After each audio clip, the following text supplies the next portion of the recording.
Two things to start out with on this video. One, yes, I am filming a video in my bra and underwear. Two, I don't care because it's freaking hot in this house. I cannot explain to you how ridiculous this weather is because just 2 weeks ago it was like 40, maybe 50 on a good day, and now it's all of a sudden like 85 degrees out, and it's only just barely the second week of April.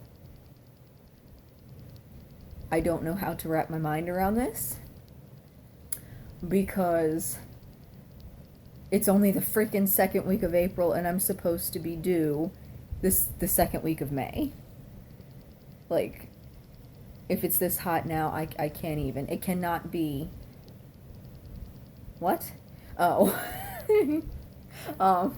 Don't mind me. I looked down in the little bottom hand corner of my screen and I have a Facebook message, but that's gonna have to wait for a second. No, it cannot be this hot when I go in to deliver this child. I'm gonna scream. I'm gonna be in a cold jacuzzi tub delivering this child because I can't with this heat. But yes, I am in my bra and undies. I never thought I'd film a video in my bra and underwear before because I just thought it was too revealing and too inappropriate. But now, oddly enough, because I'm pregnant, I feel like it's less sexual and less inappropriate. Am I weird? Maybe. I don't know. Y'all tell me, did you just feel like it was perfectly acceptable to like have your belly and all your business kind of hanging out when you were pregnant? Like it was just nothing, it was normal? Maybe it's just me. I don't know. I keep embarrassing the heck out of my mom this week, though, because I've been walking around, because it's been so hot out, I've been, like, walking around with my belly hanging out, like belly shirts, taking regular shirts that normally fit me just fine, and, like, tying them above my stomach and just letting all of this, yes, all of this, you can't see, but yes, I do have underwear on. I'm not just sitting here bottomless. But yeah, all of this has just been hanging out, and you can't see on this side, but you can see on this side all of my lovely tiger stripes. And I think that's happening so much over there because I'm always on my left side. Like I'm always either reclining or slightly leaning to my left. I always lay on my left. So I'm getting a lot of that weight pulling on my left side. So most of my tiger stripes are going to be on my left. And I'm okay with that. I'm trying to think what has updated this week. I went for my 34-week appointment, and everything was cool, everything was good, baby was measuring good, or should I say my belly was measuring good, was measuring perfectly at 34 centimeters. If you don't know, or you're new to pregnancy, or you're not pregnant, you've never been pregnant before, you've never known a pregnant person, anything of that nature, I think at about 28 weeks is when they start. They measure you from your pubic bone up to the top of your uterus, and that's called your fundal height. And what that is supposed to, the way that they calculate what's normal, it's supposed to be within 3 centimeters of how many weeks you are, but in centimeters. Does that make sense? So like if you're 28 weeks, anything between 25 and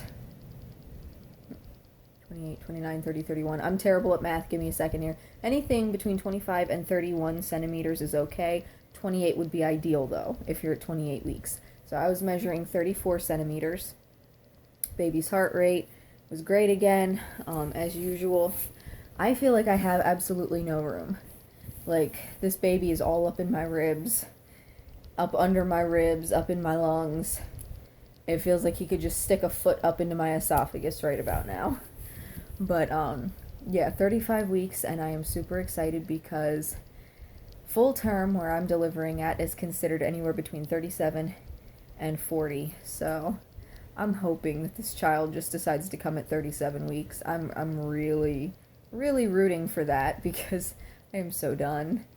He's kicking because he's mad at me for saying that. I've noticed a little pattern. If I say something that I think he might disagree with, he'll kick me. You better not try to stay any longer than maximum of 40.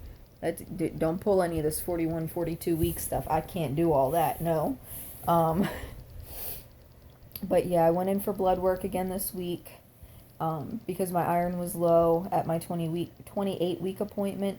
They put me on iron back then, and then now they're testing it again. Truth be told, do I take my iron every single day? No, I do not, because honestly, I would never be able to poop again. You're already constipated when you're pregnant. I naturally lean toward being constipated anyway. The Zofran I take for my stomach, one of the side effects is constipation, and now you're giving me iron on top of it. Really? Like, I have to go sometime. So do I take it every single day? Not like I should. Maybe every other day, every 2 days. But it's freaking 65 milligrams plus what's in my prenatal. Like, come on. I'm not passing out from anemia. A normal level of iron is 10.5. I was a 10.2. We're talking points here. Not even the full, like, the 10. I wasn't even down at, like, a 9 or an 8 or a 7. I was still at a 10, but 0.2 instead of 0.5. I'm 0.3 below. Really? 65 milligrams plus, like, the 30-something that's in my prenatal. 90 milligrams is really necessary to raise it 0.3 points. Anyway, so I should have those results tomorrow. And hopefully everything's a-okay with that, because if not, they might not be able to deliver me at the birth center. I might have to go down the street to the hospital, which I really don't want to do. Because that means continuous monitoring and freaking IVs and all that shit that I don't feel like dealing with. So hopefully everything's good. Y'all keep your fingers crossed for me. I'm talking really, really fast. I don't know why. Maybe it's the heat that's, like, energizing me, but it's so freaking hot, and I hate to run the air conditioning when it's April. Like, come on. We're not in sunny California. This is not Palm Springs, Florida. Is Palm Springs even in Florida, or is it in California? God help me. I don't even know. They're both sunny places. I always get the towns that are in both of them mixed up with each other, because honestly, to me, they look a lot alike. From what I hear, one's a dry heat, one's a wet heat. I don't know. Wouldn't know. Haven't been to either one of them. Would love to go someday. But anyway, has anything else changed? I will be starting to drink the red raspberry leaf tea probably tomorrow, honestly. I was going to wait until 36 weeks, but frankly, I don't think a few days is going to throw me off that much. So I'll probably try that, and I'll give you guys an update after my 36-week appointment. And the big news about the 36-week appointment is that after that, I start going every single week. And I'm due for that darn Group B strep test next time. For those of you ladies who don't know what a Group B strep test is, Group B strep is a type of bacteria that we normally have in our vaginas. And it doesn't do us any harm or anything like that. It doesn't do our sexual partners any harm or anything. But it can be harmful to a baby. Thankfully, it's very easily treated by antibiotics through your IV if you are positive for it. But other than that, they really don't do anything. But the fact is that it's not just a bacteria that's in our vaginas, it's also in our rectums. So they have to test both of those lovely areas of the body to do a Group B strep test, which I was not aware of the first time. So if y'all are due for one of those and no one's told you yet, yeah, they're going to stick a giant cotton swab up your rear end. Be prepared. Be very, very prepared, please. Because they surprised the heck out of me when they did that the first time around. This time, I'm not, so, I won't be so thrown by it because I know what to expect. But it's just still, y'all should just warn people that that's a vaginal and a rectal swab. Most of us ladies are used to the vaginal swabs, from pap smears and stuff. Most of us are not used to the rectal thing. Anyway, so there's that coming up next week, but after that, my appointments become every single week. They'll be checking for cervical dilation.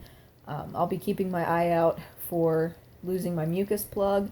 If you don't know what a mucus plug is, I should explain certain terminologies in another video, but long story short, basically our cervixes, how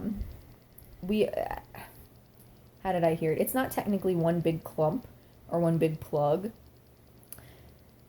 As our cervix starts to thin out and dilate, or dilate any face as it's called, basically our cervix feels a little irritated, so it starts to produce more mucus. Kind of like if something's itchy in your nose, you start to get a runny nose because it's your nose's way of trying to protect itself. So the cervix does the same thing, but it kind of all gets stuck like at the back of your vagina. So it can kind of accumulate, and when it gets to be a big enough clump, it'll all just kind of come out. And a lot of times it's tinged with blood, or what's called a bloody show. So it looks like a big ball of bloody snot coming out of your vagina, which sounds really disgusting. But I lost it a few days before I went into labor with my son. Some people lose it a couple days before labor, some the day of, some weeks before. So it all depends, but it usually does mean that within the month, at least, you'll be delivering that child. So hopefully I'll be losing mine soon. A lot of people have been telling me I look like I dropped. You guys let me know, though. Because, like, I can't quite, like, from other videos to now, does it look to you guys like I've dropped? I don't know. Because I still feel him, like I said, all up in my lungs. But I do feel the pelvic pressure, too. Which my doctor said, well, my midwife said, is very common with your second child. You feel more pelvic pressure in general. So, I don't know. You all tell me in the comments. Does it look like I've dropped yet? But yeah, I think I about covered everything, and I think this is a record for a pregnancy update for me. It's only like almost 12 minutes. So, that about covers it. I'm sorry I didn't fit in a belly shot last week. It wasn't even really meant to be a pregnancy update. It was just kind of more of a family update, you know, giving you guys a little heads up on what's going on in my life. And I decided to shove a pregnancy update in there too. That's why you guys didn't get a belly shot, but I came somewhat prepared, and since my belly's just all out there right now anyway, yeah, why not? So, that does it for this week's video. I will see you guys next week after my 36-week checkup, and I'll let you know about the iron and the mucus plug and the Group B strep test and all that other kind of stuff next week, and how the red raspberry leaf tea has been affecting me as well.